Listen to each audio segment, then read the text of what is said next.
उत्तराखंड के बर्फीले पहाड़, 2006 का जमा देने वाला दिसंबर। हवा में एक अजीब सी ठंडक थी जो हड्डियों तक को सुन्न कर देती थी। सूरज की रोशनी भी बेअसर लगती, जैसे खुद को बादलों के घने पर्दों के पीछे छिपा रखा हो। दिन में भी सड़कें वीरान रहती और रात में तो सन्नाटा इतना गहरा हो जाता कि अपनी ही धड़कनें सुनाई देने लगे। लोग बेवजह घर से बाहर निकलने से बचते और शायद ये सर्दी ही उनके लिए सबसे बड़ा बहाना बन गई थी घर में दुबके रहने का। लेकिन इस सर्द खामोशी में एक और वजह थी जो लोगों को दिन के उजाले में भी उस रास्ते से गुजरने से रोकती थी। बंगला नंबर 94, जिसे स्थानीय लोग ब्रिज महल कहकर पुकारते थे। यह बंगला शहर के बाहरी छोर पर एक सुनसान कॉलोनी में स्थित था। उसके चारों ओर पुराने खंडहर हो चुके मकान थे, जिनकी टूटी खिड़कियां और ढहती दीवारें अतीत की कहानियां बयां करती थीं। कभी कभार कुछ बच्चे हिम्मत करके उन खाली पड़े मकानों में घुस जाते या आवारा कुत्ते उनमें शरण ले लेते, लेकिन ब्रिज महल के पास फटकने की हिम्मत किसी में नहीं थी। उसके काले सूखे पेड़ और टूटी हुई बाड़ एक अजीब सी उदासी और डर की छाया फैलाते थे। स्थानीय बुजुर्गों की कहानियां तो और भी डरावनी थीं। उनके अनुसार ब्रिज महल शापित था और उसके अंदर कदम रखना साक्षात मौत को दावत देने जैसा था। कहानियां थी कि रात में वहां से अजीबोगरीब आवाजें आती थी, कभी रोने की, कभी फुसफुसाने की और कभी तो किसी के दौड़ने की। आसपास के लोग बताते थे कि कभी कभी रात के अंधेरे में उसकी खिड़कियों से लाल रोशनी चमकती थी, जैसे कोई अंदर से उन्हें घूर रहा हो। ब्रिज महल एक रहस्य, एक डरावनी पहेली बन चुका था, जिसका जवाब जानने की हिम्मत किसी में नहीं थी, क्योंकि हर कोई जानता था कि कुछ रहस्य अनसुलझे ही अच्छे होते हैं। उसी उत्तराखंड की शांत वादियों में एक नया चेहरा आया, अरविंद। देहरादून के भाग दौड़ भरे जीवन और पढ़ाई से ऊब कर वह यहाँ के शांत माहौल में सुकून और एकाग्रता तलाशने आया था। कॉलेज की पढ़ाई और पहाड़ी इलाके की शांति उसे बहुत रास आई, लेकिन अरविंद के व्यक्तित्व में एक अजीब विरोधाभास था। वह एक होनहार छात्र था, लेकिन उसका सबसे बड़ा दुश्मन उसका अपना घमंड था। अरविंद को किसी का टोकना पसंद नहीं था, और अगर कोई उसे किसी काम को करने से रोकता तो वह उसे अपनी इज्जत का सवाल बना लेता और जानबूझकर वही काम करता। यह उसकी आदत थी, एक ऐसी जिद जो अक्सर उसे मुश्किलों में डाल देती थी। उसके यहां आने के कुछ ही हफ्तों में उसने अपने लिए एक नया दोस्त समूह बना लिया। ये थे राजन, हिमांशु, वसीम और उसका चचेरा भाई अजय, जिसके घर पर वह रुका हुआ था। राजन समूह का मजाकिया सदस्य था, हमेशा हंसने हंसाने वाला। हिमांशु थोड़ा शांत और समझदार था, जो अक्सर अरविंद की जिद को समझाने की कोशिश करता। वसीम सबकी बातों को ध्यान से सुनता और अजय, चूंकि वह अरविंद का रिश्तेदार था, इसलिए उस पर उसका कुछ खास असर नहीं पड़ता था, पर वह हमेशा उसके साथ खड़ा रहता था। ये पांचों दोस्त कॉलेज के बाद अक्सर एक साथ समय बिताते, चाय की दुकानों पर गप्पे मारते और भविष्य के सपने देखते। धीरे धीरे उन्हें अरविंद की इस अड़ियल आदत का भी अंदाजा हो गया था, लेकिन उन्होंने इसे कभी गंभीरता से नहीं लिया। शायद इसलिए कि उन्हें नहीं पता था कि यह आदत एक दिन कितनी भारी पड़ सकती है। कॉलेज में सेकंड लास्ट एग्जाम का दिन था। अरविंद ने अपने पेपर को आत्मविश्वास से पूरा किया और साइकिल पर घर की ओर निकल पड़ा। शाम ढल रही थी और सूरज अपनी अंतिम लालिमा बिखेर रहा था। रास्ते में एक मोड़ पर उसकी नजर अचानक ब्रिज महल पर पड़ी। उसने कई बार इस बंगले के बारे में सुना था, पर कभी इतनी करीब से देखा नहीं था। आज कुछ अजीब था।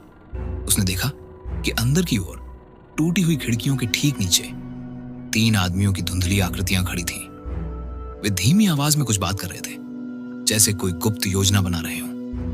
यह बेहद अजीब था, क्योंकि अरविंद ने सुना था कि बंगला सालों से बंद पड़ा है और वहां कोई आता जाता नहीं। यह दृश्य उसकी जिज्ञासा को बढ़ा रहा था और उसका अहंकारी स्वभाव उसे पीछे हटने नहीं दे रहा था। जिज्ञासावश अरविंद ने अपनी साइकिल सड़क के किनारे लगाई और दबे कदमों से बंगले के खुले गेट के भीतर घुस गया। जैसे ही वह अंदर पहुंचा, ठंडी हवा के झोंके ने उसे घेर लिया और एक अजीब सी गंध नाक में घुस गई, जैसे पुराने बंद पड़े घर की बू और कुछ और भी जिसे वह पहचान नहीं पाया। उसने उन आदमियों के पास जाकर पूछा, भाई यहां क्या हो रहा है? आप लोग अंदर क्या कर रहे हैं? उनमें से एक आदमी ने, जिसका चेहरा अंधेरे में साफ नहीं दिख रहा था, बेहद धीमी और डरावनी आवाज में कहा, आज सुबह यहां 3 मौतें हुई हैं और लाशें गायब हैं।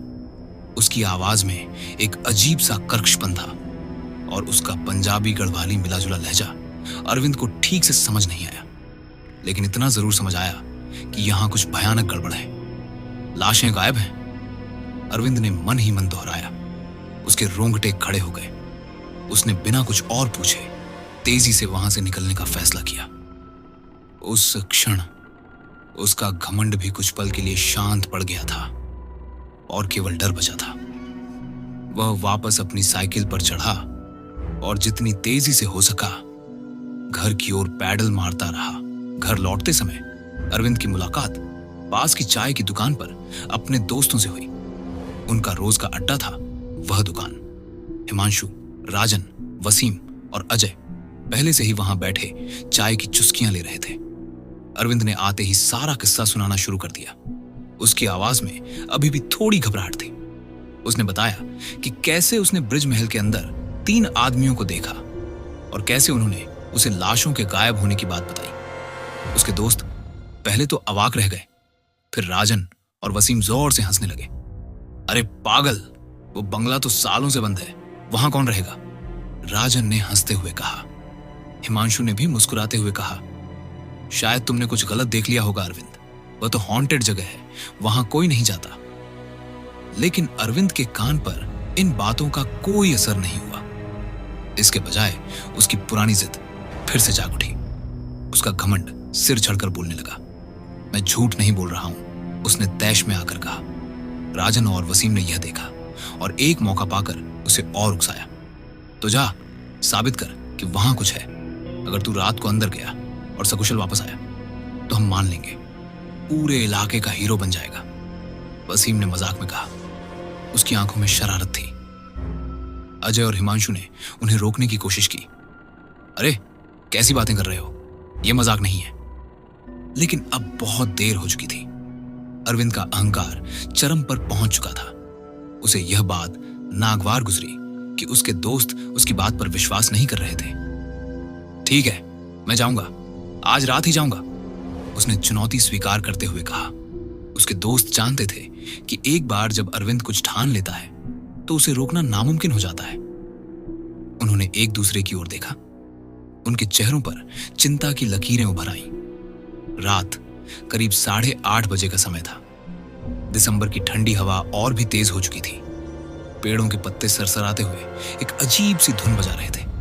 आसमान में चांदनी बिखरी हुई थी, जिसकी मध्यम रोशनी में ब्रिज महल की टूटी खिड़कियां और भी डरावनी लग रही थी, जैसे खाली आंखें रात के अंधेरे में झांक रही हों। अरविंद, राजन, हिमांशु, वसीम और अजय सब अपनी अपनी साइकिल लेकर ब्रिज महल के सामने इकट्ठा हो गए। अजय और हिमांशु अभी भी अरविंद को रोकने की कोशिश कर रहे थे। अरविंद, रहने दे यार, क्या जरूरत है इस सब की? लेकिन अरविंद की आंखों में दृढ़ संकल्प था। उसे अब सिर्फ एक ही बात दिखाई दे रही थी, अपने दोस्तों को साबित करना कि वह डरपोक नहीं है। बिना किसी की बात सुने अरविंद ने बंगले का पुराना जर्जर गेट खोला। गेट के खुलने की आवाज इतनी भयानक थी कि जैसे किसी ने बरसों से दबे हुए रहस्य को खोल दिया हो। वह बिना हिचकिचाए अंदर घुस गया। उसके दोस्त बाहर खड़े उसे देख रहे थे। उनकी सांसें अटकी हुई थीं। जैसे ही अरविंद अंदर पहुंचा, उसे फिर वही 3 आकृतियां दिखाई दी जो शाम को थीं। वे हॉल के बीच में खड़े थे। उनकी पीठ अरविंद की तरफ थी। उन्होंने मुड़कर अरविंद को घूर कर देखा। उनकी आंखें अंधेरे में चमक रही थीं। तू फिर आ गया, ये बच्चों का खेल नहीं है, निकल जा यहां से, उनमें से एक ने चेतावनी भरे स्वर में कहा। उसकी आवाज में इस बार एक अजीब सा आदेश था। मैं यहां यह साबित करने आया हूं कि इस बंगले में डरने जैसा कुछ नहीं है, अरविंद ने निडरता से कहा। हालांकि अंदर ही अंदर उसके दिल की धड़कनें तेज हो चुकी थी। तीनों आदमियों ने एक दूसरे की ओर देखा और उनके चेहरों पर एक अजीब सी मुस्कान आ गई, जिसे अरविंद समझ नहीं पाया। ठीक है, अगर आ ही गया है तो हमारी मदद कर, हम 3 लाशें ढूंढ रहे हैं, एक ने कहा। उसकी आवाज अब थोड़ी नरम थी, लेकिन उसकी आंखें अभी भी रहस्यमय थीं। अरविंद को लगा कि यह एक चुनौती है और वह इसे स्वीकार करने को तैयार था। उसे नहीं पता था कि यह चुनौती उसे किस भयानक मोड़ पर ले जाने वाली थी। अरविंद को चुनौती मिल चुकी थी और उसका घमंड उसे पीछे हटने नहीं दे रहा था। वह उन तीनों रहस्यमय आदमियों के साथ बंगले के अंदर लाशें ढूंढने लगा। ब्रिजमहल अंदर से और भी डरावना था। हॉल में मकड़ी के जाले लटक रहे थे, पुरानी लकड़ी की आवाजें आ रही थीं और हर कोने से एक अजीब सी नमी और सड़ांत की गंध आ रही थी। वे एक कमरे से दूसरे कमरे में भटकते रहे, हर कोने को छानते रहे, लेकिन कुछ भी नहीं मिला। 1 घंटा बीत चुका था और अरविंद को अब थोड़ी घबराहट होने लगी थी। यह सब उसके लिए एक मजाक था, लेकिन अब यह मजाक कुछ ज्यादा ही गंभीर होता जा रहा था। जब वे वापस हॉल में आए तो अरविंद की नजर कोने में पड़ी एक पुरानी टूटी हुई लकड़ी की मेज पर पड़ी। मेज के ठीक बगल में जमीन थोड़ी उखड़ी हुई थी और वहां एक छोटा सा गड्ढा दिख रहा था। गड्ढे में से कुछ ऐसा दिख रहा था जिसने अरविंद को अंदर तक हिला दिया। एक मानव हाथ। मिल गई, वह अनजाने में चिल्ला उठा। उसके मुंह से चीख निकल गई। जैसे ही उसने चिल्लाया, वे तीनों आदमी तुरंत उसके पास आ गए। उनकी चाल में एक अजीब सी तेजी थी। उनकी आंखों में कुछ ऐसी चमक थी जिसे अरविंद ने पहले कभी नहीं देखा था। पास ही एक पुराना जंग लगा फावड़ा पड़ा था। अरविंद ने उसे उठाया और मिट्टी हटाना शुरू कर दिया। उसकी सांसें तेज हो रही थीं और उसका दिल जोर जोर से धड़क रहा था। जैसे जैसे मिट्टी हटती गई, उसका खून जमने लगा। पहले एक चेहरा, फिर दूसरा और फिर तीसरा। ये तीनों लाशें उन्हीं आदमियों की थीं जो उसके सामने खड़े थे। अरविंद की दुनिया एक पल में पलट गई। ये कैसे संभव था? उसके सामने खड़े लोग जो उससे बात कर रहे थे, वे ही मरे हुए थे। उसके दिमाग ने काम करना बंद कर दिया। अरविंद ने कांपते हुए पीछे मुड़कर देखा, लेकिन वहां कोई नहीं था। वे तीनों आदमी जो अब भी कुछ ही पल पहले उसके सामने खड़े थे, वे गायब हो चुके थे। हॉल में अब सिर्फ सन्नाटा था और उस गड्ढे में दबी हुई लाशें। अरविंद की आंखों में डर समा चुका था। उसका दिमाग यह मानने को तैयार नहीं था कि उसने क्या देखा है। वह जोर जोर से सांसें लेने लगा। उसकी छाती में दर्द होने लगा। तभी अचानक कुछ ऐसा हुआ जिसने अरविंद के रोंगटे खड़े कर दिए। गड्ढे से वे तीनों लाशें धीरे धीरे उठ खड़ी हुईं। उनके चेहरे विकृत हो चुके थे, आंखों से खून टपक रहा था और वे लाल चमक रही थीं जैसे जलते हुए अंगारे। उनके होंठों पर एक भयानक चीखती हुई हंसी थी जो उस खौफनाक सन्नाटे को चीर रही थी। उनकी चाल में एक अजीब सी लड़खड़ाहट थी, लेकिन उनकी निगाहें सीधे अरविंद पर टिकी हुई थी, जैसे वह उनका अगला शिकार हो। अरविंद का शरीर पूरी तरह से सुन्न पड़ गया था।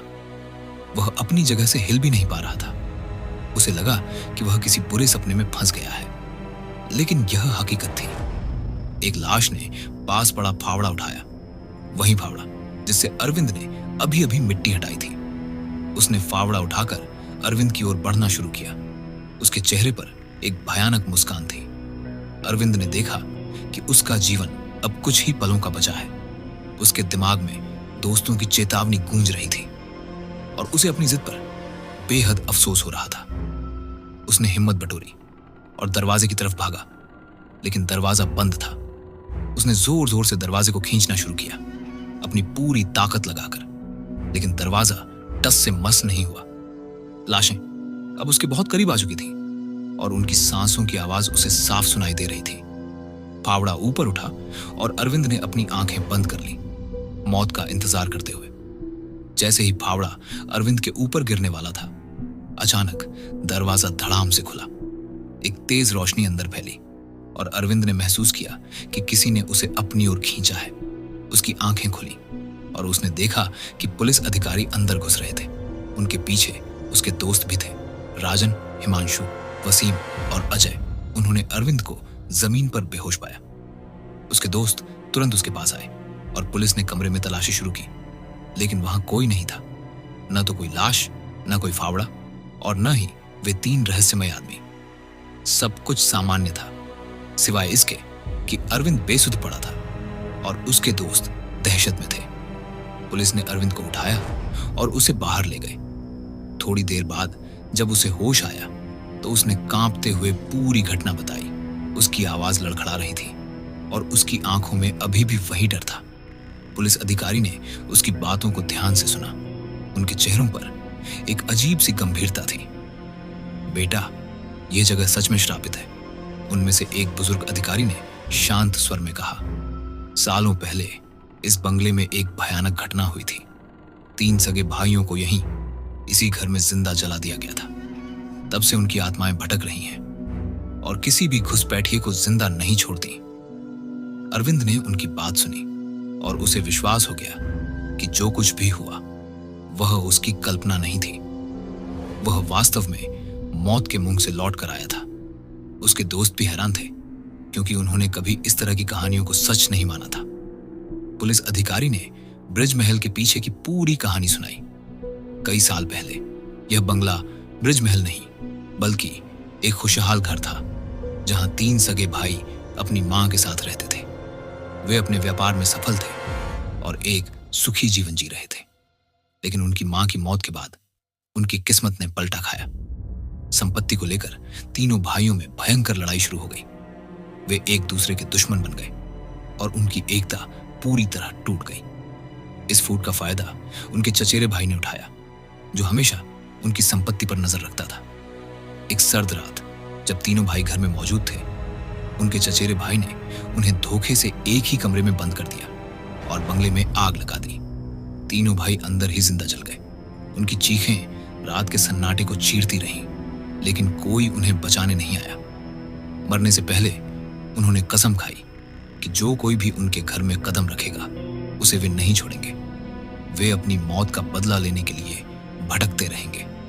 उस दिन से ब्रिज महल एक मौत का जाल बन गया। कई लोग जो हिम्मत करके अंदर गए वे कभी वापस नहीं लौटे। कुछ लोगों को बंगले के आसपास मृत पाया गया। उनके चेहरों पर भयानक डर के निशान थे।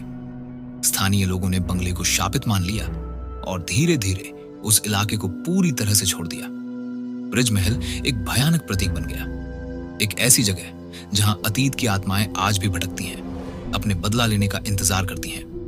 अरविंद उस रात तो बच गया, लेकिन यह अनुभव उसके जीवन का सबसे बड़ा मोड़ साबित हुआ। उसका घमंड पूरी तरह से टूट चुका था। उसे अपनी जिद और दोस्तों की चेतावनी को नजरअंदाज करने पर बहुत पछतावा हुआ। उसने कसम खाई कि वह कभी उस इलाके में वापस नहीं आएगा और न ही कभी ऐसी किसी चुनौती को स्वीकार करेगा। समय बीतता गया। कई साल बाद उत्तराखंड में विकास की लहर आई। ब्रिज महल वाले उस सुनसान इलाके को तोड़कर एक नया आवासीय क्षेत्र बना दिया गया। पुराने टूटे फूटे मकानों की जगह आधुनिक इमारतें खड़ी हो गईं और कभी का डरावना ब्रिज महल अब बस एक धुंधली याद बन गया। लेकिन ब्रिज महल का एक हिस्सा आज भी खड़ा है, एक अकेला खंडहर जो उस भयावह अतीत की कहानी कहता है। यह एक ऐसी जगह है जिसे डेवलपर्स ने भी छूने की हिम्मत नहीं की, शायद इसलिए कि उन्हें भी उसके पीछे छिपी कहानी का आभास था। और कहते हैं अगर आप वहां रात में गुजरें तो खिड़की से 3 धुंधले साए आपको घूरते मिलेंगे। उनकी आंखें लाल चमक रही होंगी और उनके होंठों पर वही भयानक हंसी होगी। शायद वे अभी भी अपना अगला शिकार ढूंढ रहे हैं, उस कसम को पूरा करने के लिए जो उन्होंने अपनी मौत से पहले खाई थी। ब्रिज महल अब सिर्फ एक इमारत नहीं बल्कि एक किंवदंती बन गया है जो आज भी उत्तराखंड की ठंडी हवाओं में गूंजती है।